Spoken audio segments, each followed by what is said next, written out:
To find out if you're subject to a travel ban in the UAE, several options exist. First, go in person. You can attend immigration or the police directly and inquire.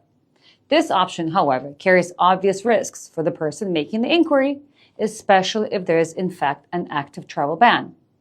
Second, appoint a trusted person. You can grant the power of attorney or POA to someone you trust, for example, a relative or a friend, and have them check directly with one of those authorities on your behalf. However, depending on the underlying matter, the authorities may not always provide the information to a third party, even with a POA. Third, through a local advocate. You can engage a UAE advocate to conduct the check for you. This is usually the most reliable method.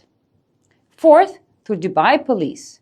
More recently, travel ban checks can be done through the Dubai Police app or website.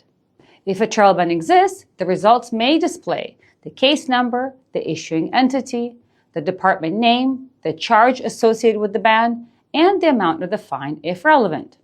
However, there are important requirements and limitations to using this Dubai Police service. 1. You must have an active UAE pass, which means you are a UAE resident. In other words, this service is not currently available to tourists or others without UAE residency.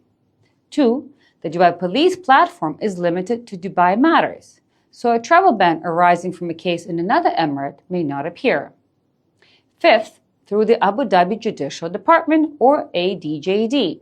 This is done through the STF service, meaning inquire. It is a simple inquiry request addressed to ADJD, which returns a list of any cases against you as well as any travel bans.